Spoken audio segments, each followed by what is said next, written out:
I am so excited to be here. I'm excited to be here at this celebration of excellence that the MICA Award ceremony represents. You have a gorgeous campus. This is my first time at MICA. Gorgeous campus, what a great auditorium. And oh my God, your cheese vada pav is to die for. It is amazing. It is amazing. Wow.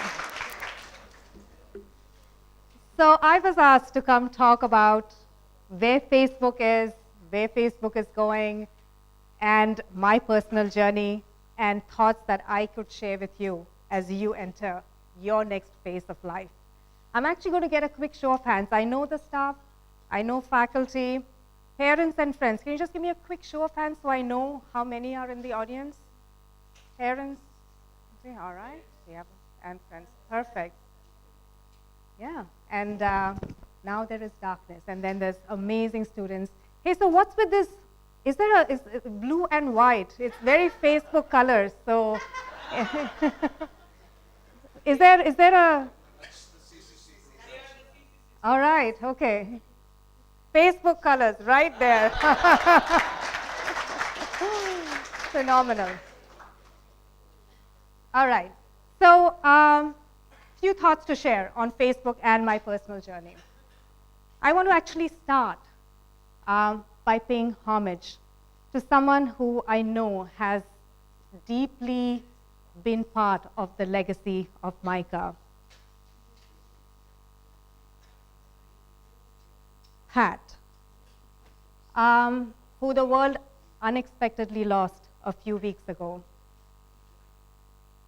All of the MICA alums at Facebook, the outpouring that they had, it was very clear to me the impact and the legacy he had created. And these are just some of the comments that we saw on his Facebook page. I want to pay homage to him and just acknowledge the amazing impact that educators, staff, and faculty play in the life of students. You touch people through their journeys, and it's just such an amazing legacy that all of you leave. It's a legacy, we should acknowledge him.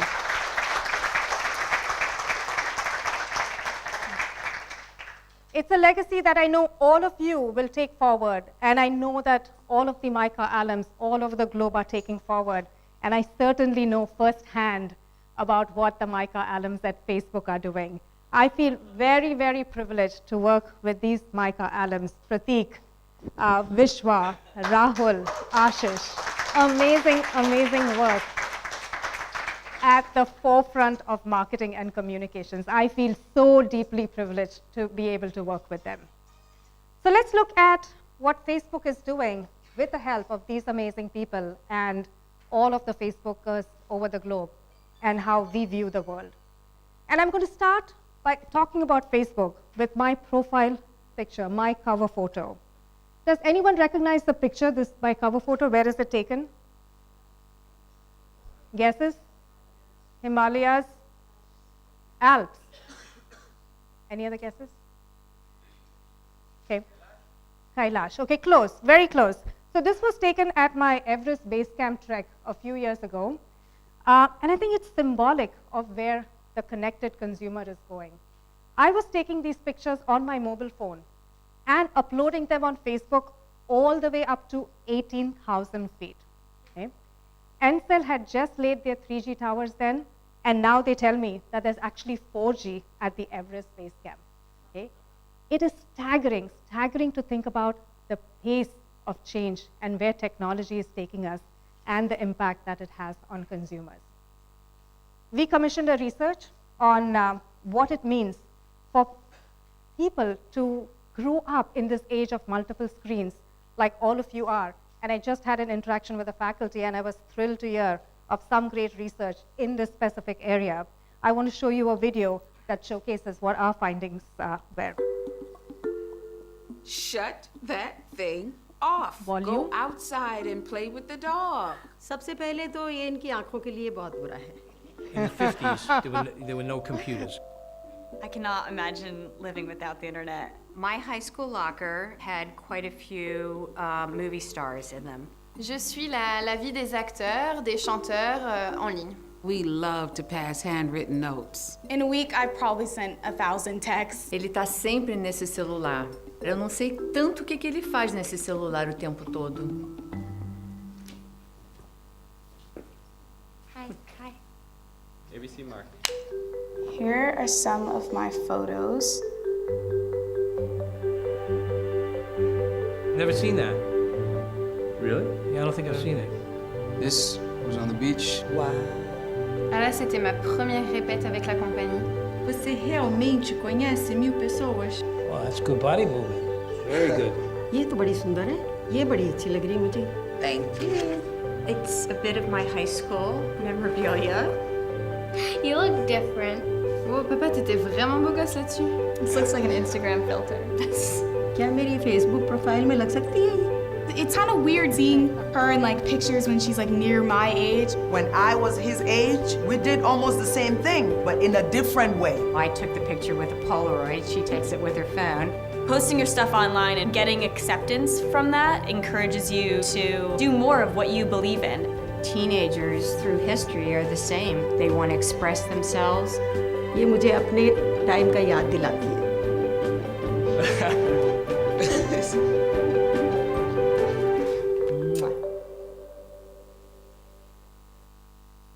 Pretty cool, huh? I think one line that stands out for me in this video is, we did almost the same things, they just do it in a different way. Communication is age-old, but what all of this audience has to think about is how it is changing and how you can be at the forefront of this change. It was great to hear of your leadership in digital marketing. You were the first to spot the trend, and I look forward to, when I come back next, having you talk about the lead that you're taking in mobile marketing, because honestly, that's where digital is going. It's all mobile. So as I think about the interactions that you see in the consumer base, and as you think about where that all adds up to, and as you think about what that all adds up to, you see that there are massive shifts that are happening. This is a graph from the US. For the first time in 2013, digital overtook the television as the place where more content was consumed.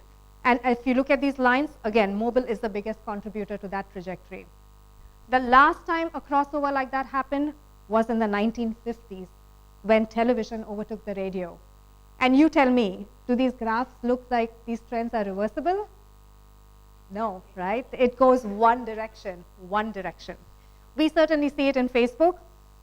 Over 1 billion people who connect and share on Facebook globally. Again, over 1 billion on mobile. Okay?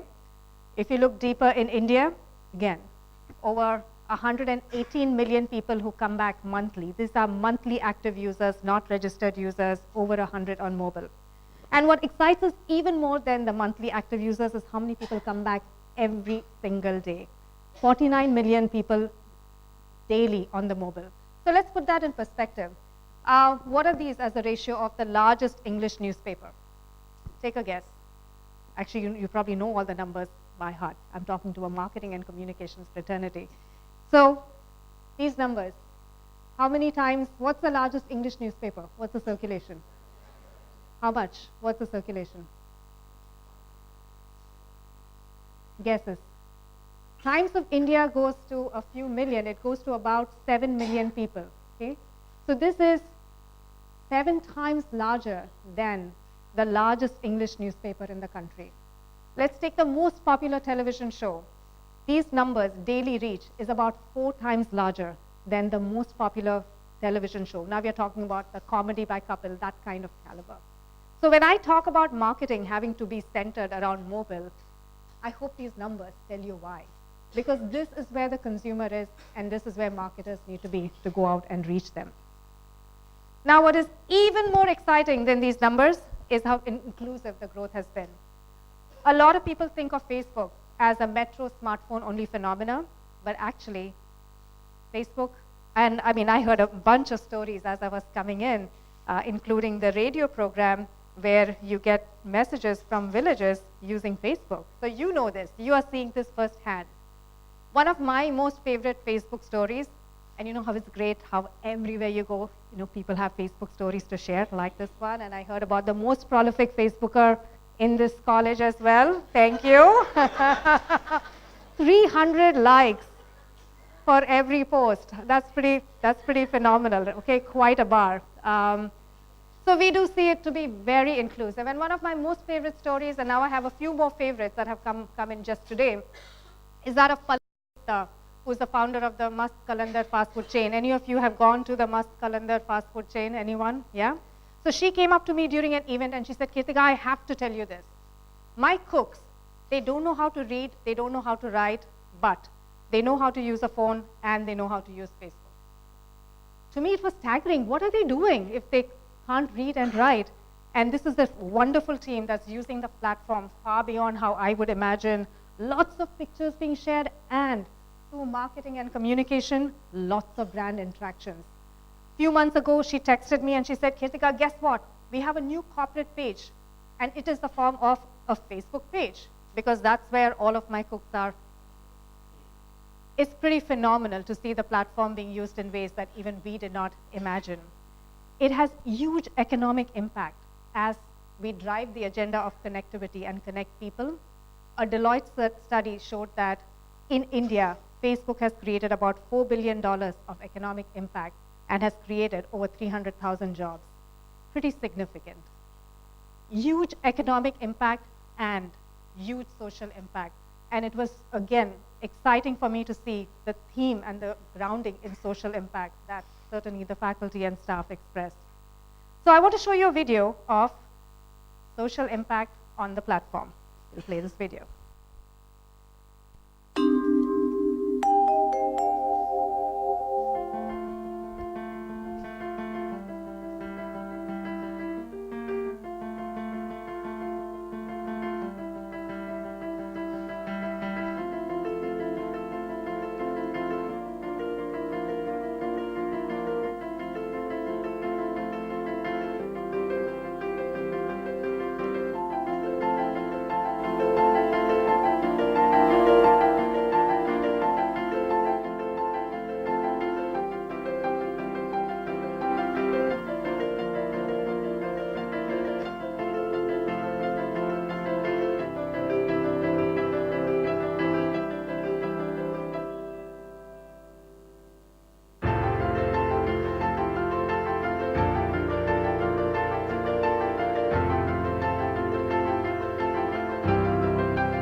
Now, Karthik and his team certainly deserve a huge round of applause.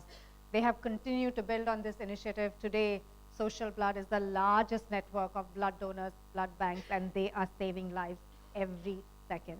It is phenomenal to see the kind of social impact that's been driven on the platform. So let's in turn to talk about marketing and communication and think about how Facebook is transforming those areas.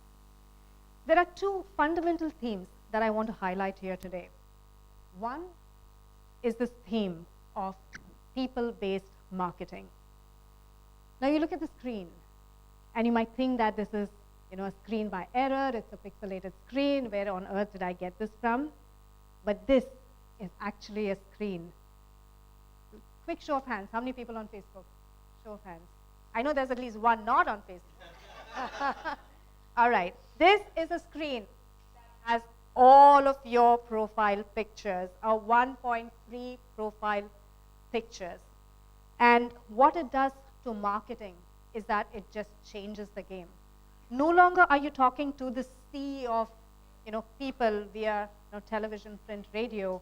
You now have the ability to personalize marketing based on what people are coming and telling you that they like and what their interests are. People are demanding creative personalization, relevant content for them. I am telling you so many things about myself. I want relevant content. And that is the challenge for us in brands, working with brands, working on marketing to deliver to.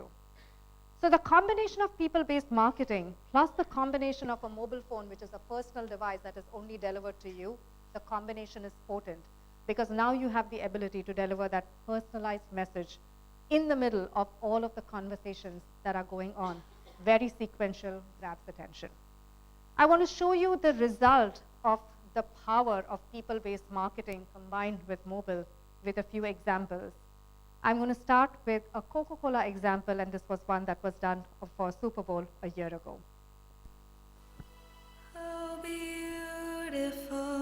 A controversial spot airs during the Super Bowl. The noise begins. But then, a positive conversation begins. We crafted individual, relevant messages to specifically targeted custom audiences on Facebook. We even took unused behind-the-scenes footage and shared it with key audience segments, giving the opportunity for the real America to speak on Facebook.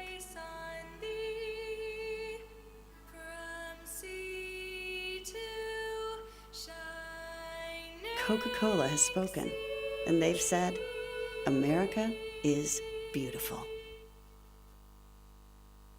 I hope you got a sense of what just happened.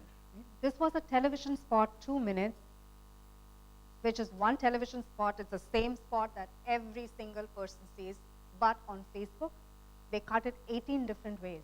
And it would be a different message if you're from Hispanic origin, if you're part of the gay lesbian community, different messages for different people. So different thumbnails, different messages. The amount of connect and engagement that you get when you have a message that seems crafted for you, you see the result. And this is, 18 different ways is a start. Honestly, a lot of brands here in India, we, even getting them from slice 1 to slice 2, that's the stage where most marketers are. But there are also really sophisticated marketers, some of the e-com players who not only do it in 18 segments, but they have, tens of thousands, sometimes millions, honestly, of segments where they're creating very personalized messages using, of course, technology to create that personalized message and get the impact that you have.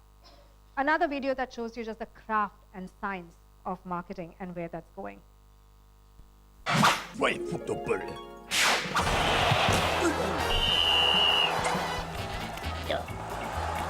With the backdrop of one of the best World Cups in decades, the bar for brands to create great content was set high.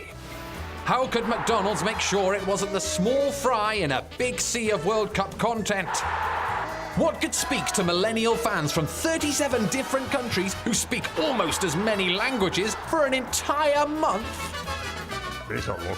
Welcome to Fry Football, where the best World Cup plays of the day were made tastier with French fries in real time in a stadium made entirely of McDonald's packaging. Fry Football took Europe by storm, reenacting historic plays leading up to the tournament and continuing with nearly 30 videos in 30 days. The moment the last game ended each day in Brazil, work started in London. 45 minutes to storyboard, a midnight call to lawyers for approvals, 30 minutes for props, 4 hours to shoot, 2 hours to edit, and then another sunrise wake-up call to the lawyers. From idea to finished film, all in a mere 8 hours, served up in 37 European countries' Facebook news feeds, on YouTube, and in match reports. Again and again, for the entire month. It was an industry first, real-time video content at a scale never seen before. And for the first time ever, Facebook ads were pinpoint targeted at scale to dynamic custom clusters of people who were actually engaging with the World Cup within the previous 24 hours. The results were rather satisfying. Over 135 million unique people reached on Facebook, and over 50 million total video views across the program. McDonald's took a bite out of Nielsen, with positive brand metrics across all 7 measured countries, including France's epic 20% lift in brand favorability, and Nielsen's highest ever measured lift in purchase consideration in the Netherlands. Everyone was loving it. Oh, now that's delicious.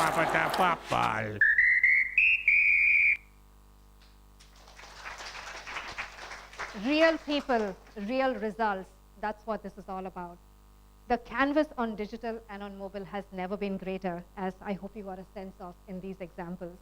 One of the newer trends that we're seeing is a trend towards cinemagraphs. So let's take a look at what Time Inc. did with that concept of cinemagraphs. So you're scrolling through your friend's posts, and you see time, yeah? It's a still image, but you can see something moving. Okay?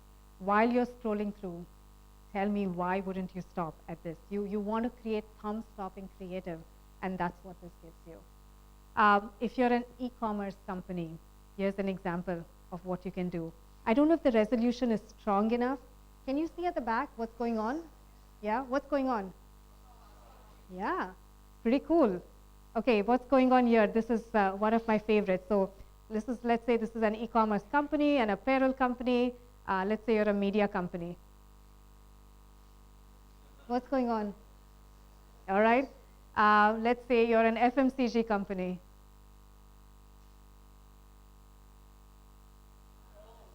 Isn't that gorgeous? Yeah. An auto company. What do you see? Yeah. Again, the canvas for digital expression and mobile expression has never been greater, and we look to all of the creative expressions that come from this room. I showed you global examples, but I'm thrilled about all the local examples, and you can look this up on the web, all of the local examples across sectors where they have delivered brand and business results on the platform. And you'll see us in 2015 get that much more out there based on these case studies and really help our marketers make the transition to mobile and to digital. This is my 5th year at Facebook, and I have to tell you, the excitement, the focus, the pace, the investment has never been greater. It is such a great tipping point for all of us in the industry. So with that, I'll transition to my personal story and talk to you about how it is that I got to doing what I do. You know, I'll highlight an instance where when I was first featured on one of these top 50 Women in Business awards, one of my colleagues, it was an all hands, and she stood up and she asked me, she said, Kirthiga, did you always know that this was a career path that you wanted to follow with the ultimate goal of getting onto this top 50 list? And I looked at her and I said, of course. Now, how many of you believe that answer? Anyone believes that answer? No? All right. So no, the answer is absolutely not. Growing up, all that I wanted to do as I graduated was get a good job. I did not know that I would go to the US to do my master's in computers. I did not know that I would live there for 12 years, get my MBA through the journey, decide to come back. When I came back, it was for a 1.5-year stint, and then Facebook happened. And certainly, as far as my current role, when I had started on my career, Facebook wasn't even created. So heavens know that I knew that this is the kind of role that I would be doing. I come from a very middle-class family, one of 2 daughters, and I remember when my father was born after 7 years of huge temple prayers, and so when they were expecting, there was huge excitement in the family for the first grandchild. They, of course, all wanted a grandson, and so there was some disappointment when my sister was born, but it was fleeting, first grandchild, so this. And then my mom was expecting the second time with me, and by then they knew, they were positive that it is going to be a boy child, positive. They had a name picked out, it was going to be Karthik after the Lord Karthiga, which is a family deity. But then, lo and behold, there was me, and yeah, no resemblance to a Karthik. And this time, the disappointment was much deeper. And my mother tells me the story where she tells me that my grandfather didn't come to visit her in the hospital because it was a granddaughter again. And my father came to her and said, "Don't worry. If we have a third child, it will be a girl, and I will name her Kanchana." Okay? So therein started my journey of both men and women really believing in me and giving me the opportunities and the encouragement to lead a full life. So my parents brought us up, no differently than they would bring up sons, with one exception, that they firmly believe that child should stay with them until they get married. So I moved many different places every 3 years, and after my graduation, I moved with them to Nagpur, and I very hesitantly went up to my dad and I said, I want to do my master's, and I think I want to do it from the US. And my dad beamed and he said, "Matter of pride for the family. You will be the first person in the family to go abroad. I'm fully supportive." My mother beamed and she said, "Get married and do whatever it is that you want." Yeah. So therein started the search for a perfect groom. I was engaged to my husband 4 days after we met, and in him I found the perfect soulmate, perfect companion. So as I reflect back on my journey, I think there's one principle that I would like to tee up with you. It's a poster that we have in Facebook offices all across the globe. And the question is, what would you do if you weren't afraid? Think about it. What would you do if you weren't afraid? But to me, there is an element of the answer to this that played a course through my life in thinking about what would you do if you weren't afraid and going out there and trying to do it. If I think of 3 takeaways to give you as I think about all of you entering the next phase of life, it would be 3 things, and I'll talk more about each one of them. But number 1, if your dreams don't scare you, they aren't big enough. Okay, number 1.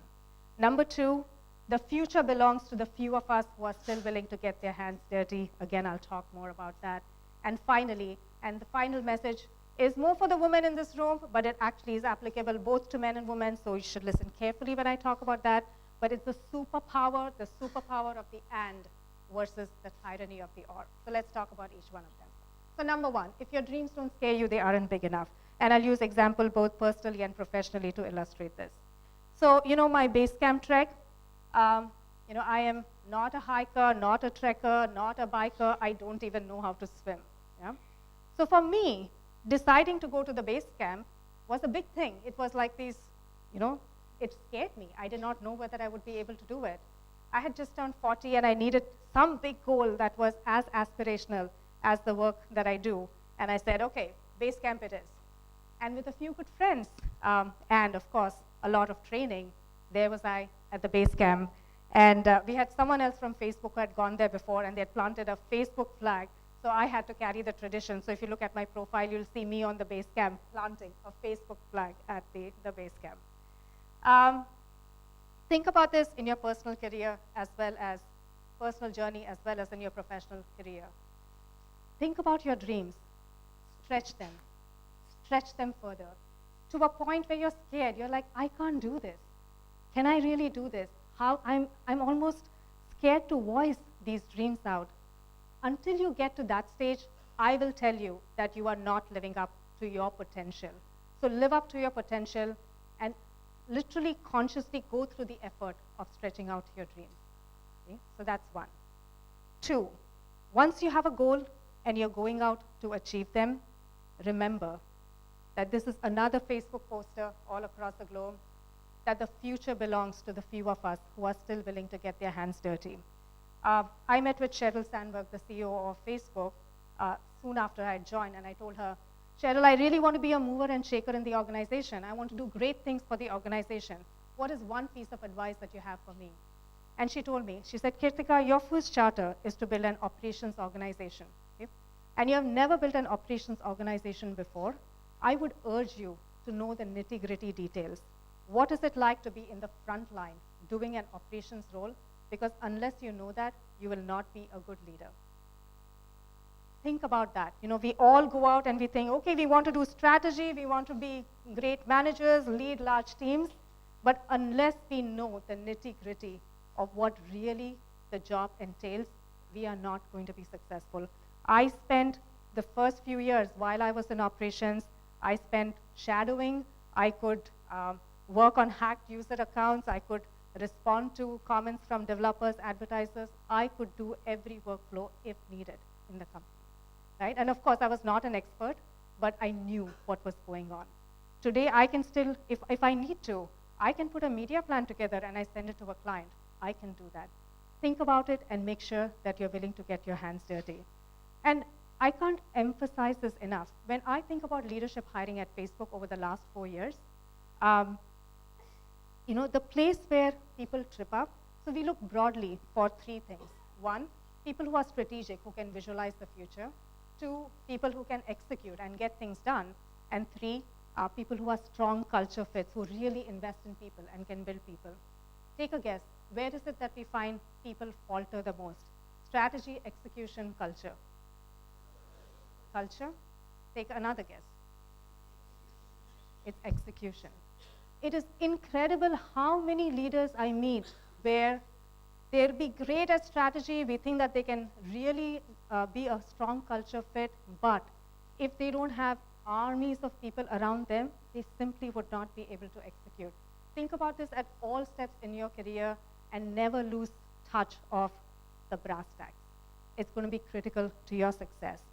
I know there was a mention of compensation and salary being an area of consideration, and surely it's important. But I'll also tell you that should not be your primary criteria.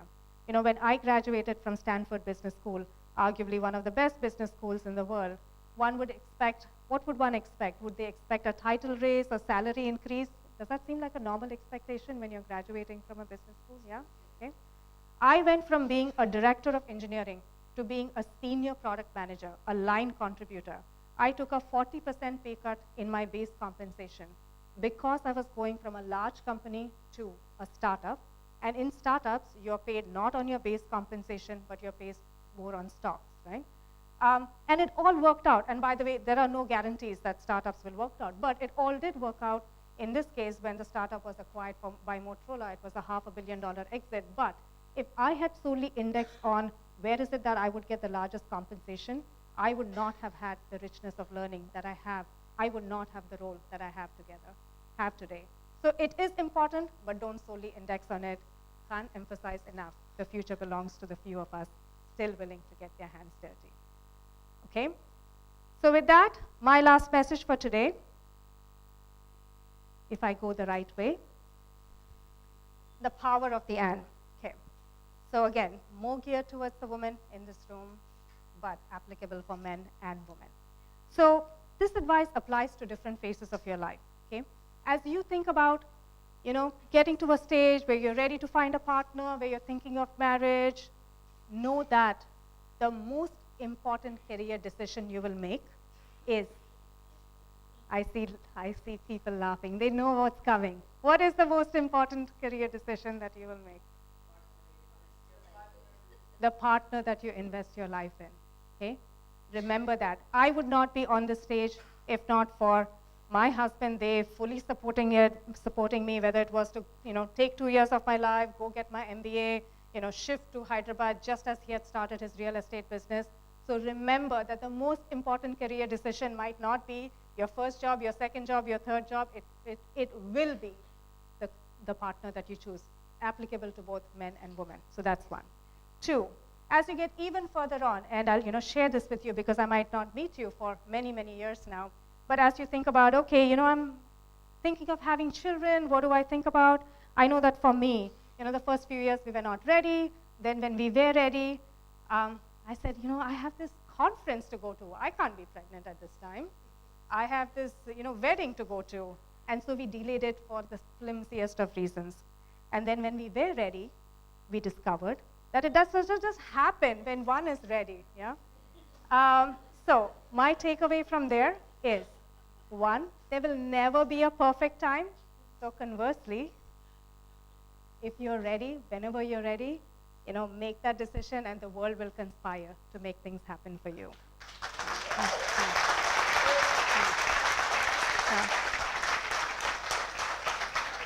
All right. So, and the last one, which is, okay, we'll get to many, many years out when you have children, and nothing will stress this particular principle more than that time, but know that it's actually generally applicable at every phase of life, professionally and personally, but the superpower called the and. When I had my second child, I was back at work, and I was running product management, and I needed to travel for my work. And, it was really important for me to nurse Arya, my second child, for a full year, because that's what I had done with Ashna. And I was in this fix where I said, is this a time where I have to make a choice between my personal goals and my professional goals? Because how am I going to travel with an infant at home? And then it occurred to me. It occurred to me that I don't have to make that choice. So for the first year, I traveled with her for business travel. And again, it was incredible how things came together. In one place, one of my co-workers' wife used to run a child daycare center, and he said, they'll take care of her while I do my meetings and run back, take care of her. Again, once you decide to do something, it is incredible how nature conspires to make it happen for you. I use this principle of the superpower called and for many, many areas. When I wasn't able to volunteer on a consistent basis, I really began to feel that, there's something missing in my life.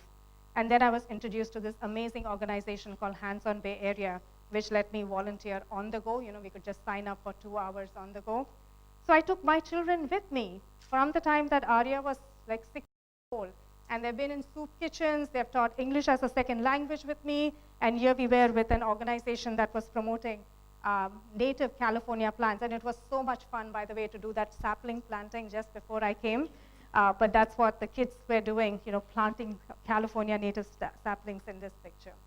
So remember the superpower called the and by the way, I'm not saying that the choices I made are right for you, but what I will say is think about the choices, and when it seems like an or decision, that it's either this or this, push the boundary and actually see whether you can make something happen.